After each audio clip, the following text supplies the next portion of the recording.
They will study you. They will have people gang stalk you. They will have people follow you.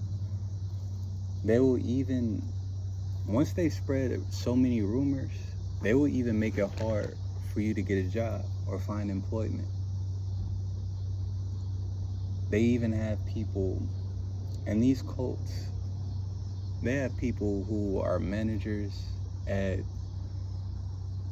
fast food restaurants. They have people in all places. Like when you watch The Matrix Reloaded and you see that girl being poisoned by that rich man, it's because everything is connected and everyone is connected.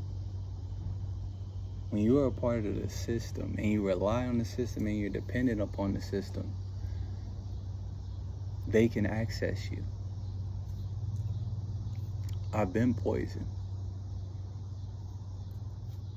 This is one thing. This is another thing. Sometimes you'll be poisoned. And there'll be different degrees of poison. Sometimes they'll use things like rat poison or bleach or any type of neurotoxin or anything that could just physically harm your body and potentially kill you in one dose or in long-term exposure. Or they'll poison you using a form of witchcraft, like putting bodily fluids in your food to bind your spirit. And at the lowest level, they'll simply give you things with negative intentions. And if you accept them, you accept these into your spirit. And this is why we pray before we eat. And this is why we don't accept everything from everyone. Money is an agreement. It's a spiritual binding agreement, as well as your word. Word is bond. And so when someone gives you money, they're binding you. When you give someone your word, they're binding you by your word. And so it's very important to practice spiritual discipline and spiritual hygiene, as well as physical hygiene, mental and emotional hygiene. Because when they gang stalk you and they put you into these environments, they also utilize MK Ultra, and this works on your mind. So they can send people in your life confirmation.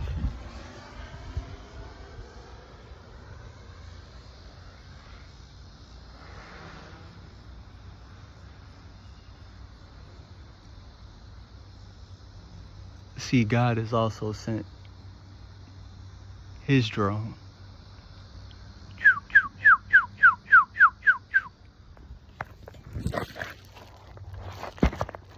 They'll send drones. They'll send people. They'll drive by in cars. They can access you directly. They can access you directly by what you're connected to. And so it's very important that you practice this hygiene and that you stay connected to the Most High God, because he will send his spirit to protect you. Some things in this life you'll have to go through because it's a part of your fate. But you have to follow God and stay connected with God and not make any false moves so that you can align with your destiny. Your fate is something you can't change. It's predetermined. But your destiny is based on your choices that you make, utilizing your free will. And this is how they get you to use your power against yourself. They use all these different forms of witchcraft and MK Ultra Like, if you have doubt, they will create more doubt in your subconscious. This is how they use MK Ultra. If you wake up in the morning, say you want to go get something to eat, you're going to go to a store. Now, they have people in the stores. Or they can send someone into the store and follow you when you get to the store, and send someone into the store to give you a message that will be stored in your subconscious. And so this is how your subconscious weighs on you more than your conscious. And so this is how they cast the spells. You may think it's a coincidence. Nothing happens by coincidence. Either God sent them or the devil sent them. This day, choose who you will serve. You cannot serve two masters. If you're lukewarm, I'll spew you out. There are only two sides.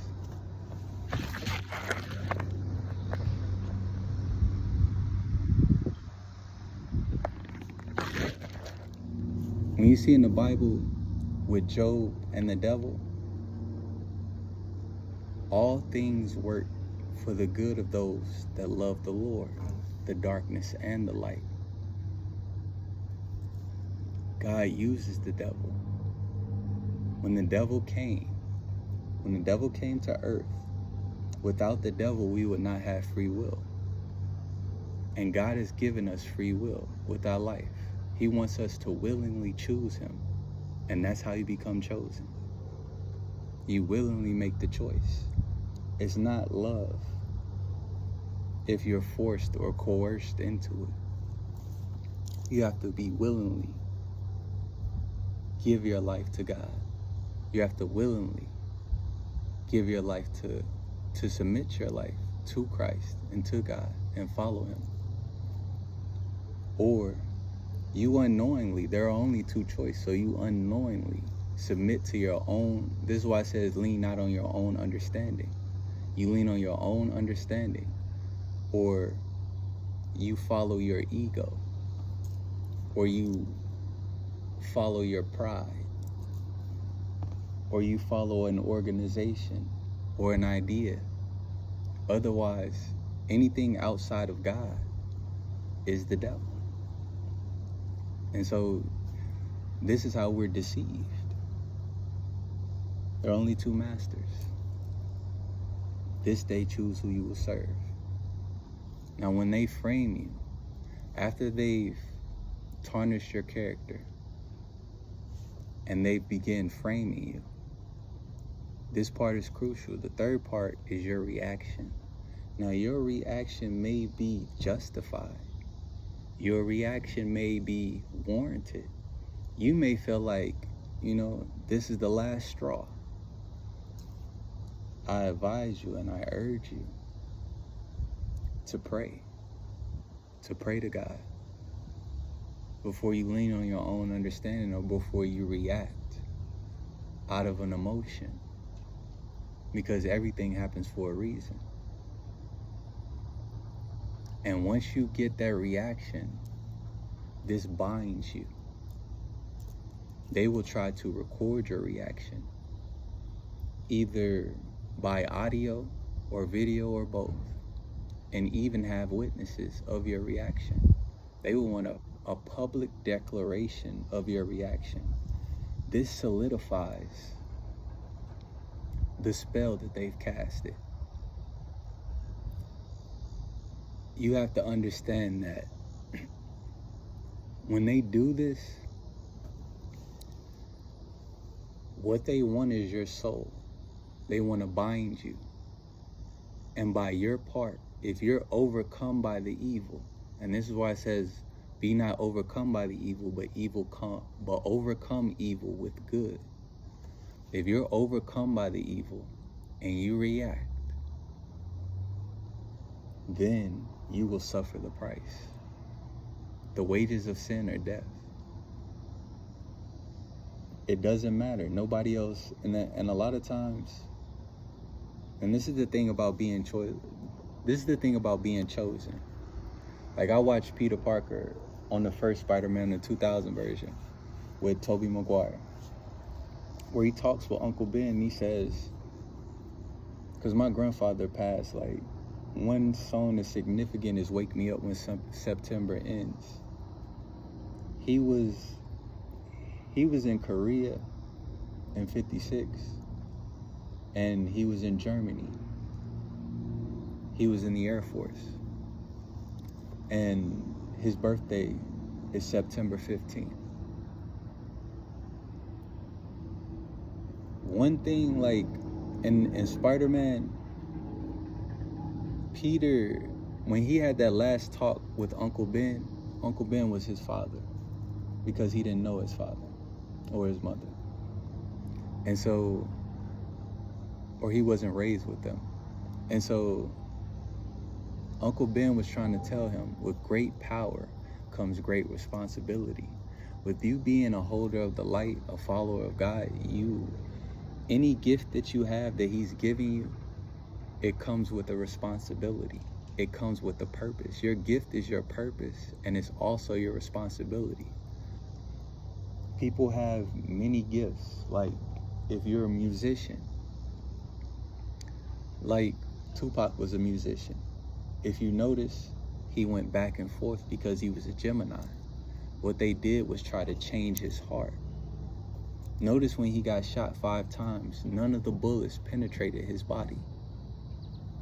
What they were trying to do was scare him, put fear in him, and change his heart so that he would change his message.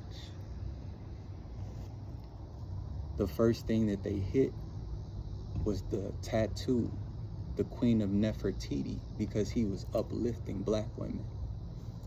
And he was telling people to change within his community when he made songs like Keep Your Head Up. And so he got them, the CIA and the government got him to change his message. He was gifted. You hear him make a song called I Wonder Why You Call You Bitch. And then you see him learn, release the emotion, and grow and change it to never call you bitch again. Then you hear him make songs called Changes. See, he was changing and growing. He was so young. He died at 25. And so you got to think, as we're growing and changing, in this age, we have a lot of technology. And so we have the information age, the age of Aquarius. We're connected to a lot of sources of information. Back then in the 90s, we didn't have this connection and knowledge. It wasn't open to us, it was hidden. And so the spells and the witchcraft was much heavier back then. After they shot him, that's when you see him change his music to hit him up. That's when you see now we have drill music. And so this is why in the Illuminati, they'll have you sell out. They'll have you sell your soul.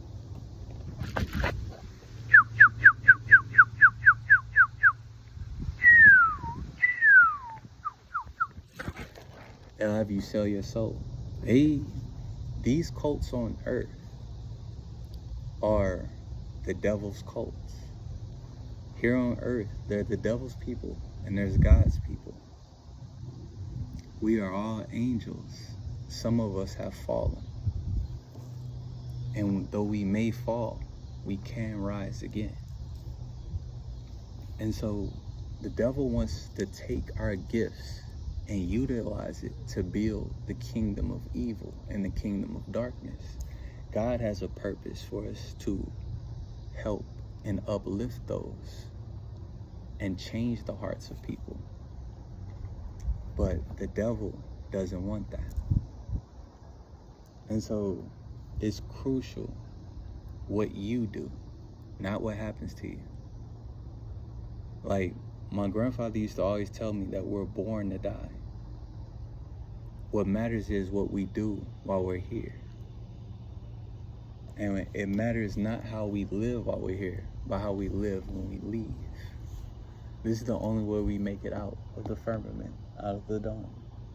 How we make it out of this dimension is by elevating. And we cannot elevate into the higher realms or even the higher states of consciousness without the heart chakra, without love.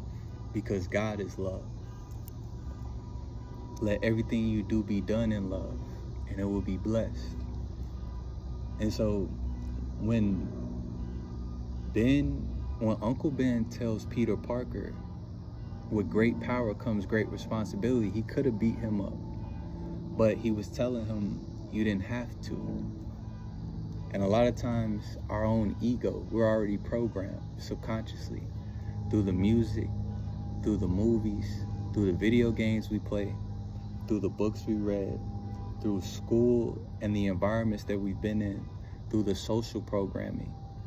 It's so heavy through the world. When we come into this world, we're pure, and we're born into sin. Sin is all around us. We're pure when we come into this world. And so it's important to not lean on your own understanding or to go act out of pride or emotion or your ego. And so you have a responsibility when you carry the cross, when you carry that light, when you have a gift. You must let everything you do be done in love, not out of selfishness, not out of pride, not out of ego, not out of a desire to be loved, but out of love, a place of love. And so, not even to exalt yourself, but to exalt God. Because you don't even exist as you believe you do. You are a fragment of the whole. And so everything isn't about you. And everything you think you are is temporary. This is not even your real body. This will return to the earth along with your breath, returning to the atmosphere, your blood returning to the rivers, your flesh returning to the soil, and that fire inside of you returning back to God. The elements which your body are composed of are not yours. You did not create yourself. God created you, and he created you in his image with a purpose. But he also gave you free will. That's the love that God has for us.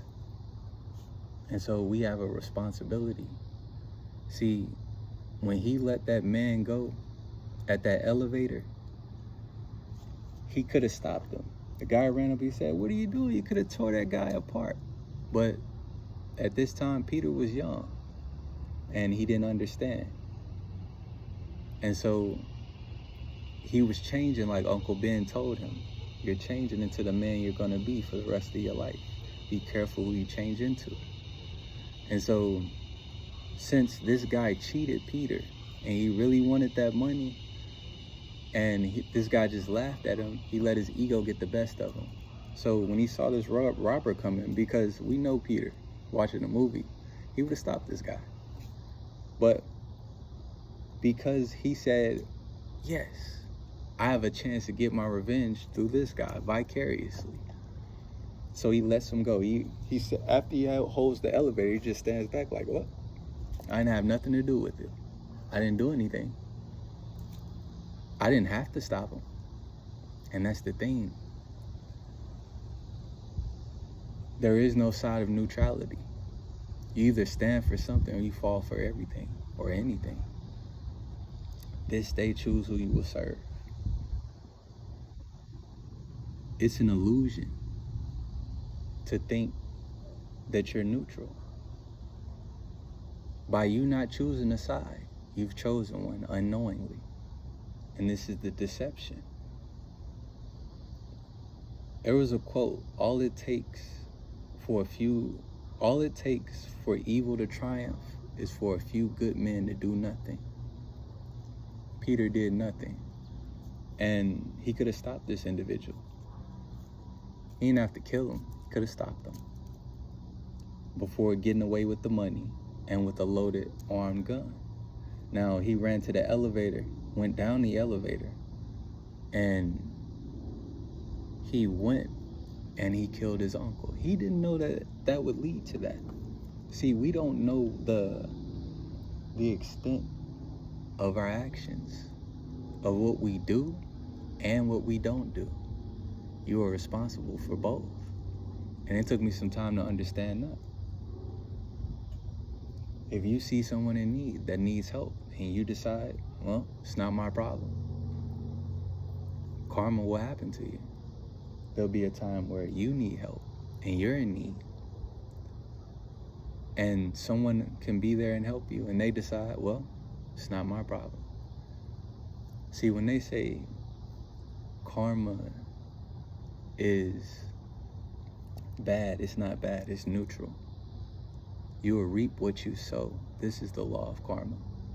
Everything that you put out into the universe will return back to you. It doesn't matter at what time you put it out. And so this is why you must keep the faith and continue in sowing seeds in love, sowing seeds in the things that you desire to manifest, and not in that which you don't wish to see. We don't match energy. When you match energy, you lower your frequency.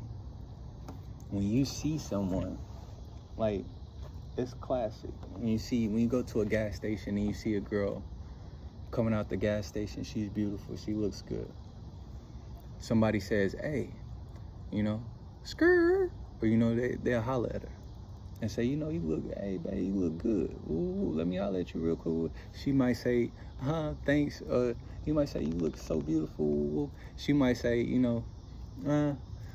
thanks, I appreciate that, but I'm not interested. I have a boyfriend. She could be lying. Or she could just say, I'm not interested. Immediately, a man will react, and out of rejection, and he'll say, well, your head big, I didn't really mean that anyway, you ugly, you XYZ. Childish, right? Now, if she engages with him and responds to this, and she gets angry or upset, what she's done is lower her frequency. And that's exactly what he wants her to do, because now they're eye to eye. They say from a distance you can't tell a fool from a wise man during an argument, because why are you going back and forth? Why are you exchanging the energy on the same frequency? So you don't ever want to match energy to anything that you don't want to manifest in your life. Now, it's important to stay connected with God, because when we stay into this world, a lot of times we may get high, we may get drunk, we may spend time with friends, spend time with family, with strangers, at work, in these different environments, watching movies, TV shows, listening to music, trying to escape. And in that escape, what we're doing is we're pulling away from God. And sometimes you'll look up and you'll feel like God is forsaking you. But God doesn't forsake us. It's us that forsakes God. See, you can't hear his voice when you're in a drunk stupor, or when you're so high, or when you've got this music blasting, or when you're so caught up into this fantasy movie or TV show or series. All of these things make an imprint on our subconscious, and our subconscious weighs on us more than our consciousness. And they know that. And this is how they cast these spells. See, it says, be sober, be vigilant, for your adversary, the devil, is like a roaring lion, roaming the earth, seeking whom he may devour. When you are under the influence, you are in a state that is not in sound body and mind. And I understand that a lot of times in spiritual practices, we use medicines to bring us closer to God. But when your environment is surrounded by spells, you hear music when you come by, you hear frequencies, people yelling, people talking and speaking spells. You're watching spells on TV, illusions on TV. You're constantly in this environment where literally everything is attacking your soul and your spirit and your consciousness and your heart. And you get under the influence. And this opens you up to make your spirit more susceptible to these influences. Now, when you're conscious, you can be aware of this. But if you just smoke and say, hey, what the heck? You invite all of these spirits in.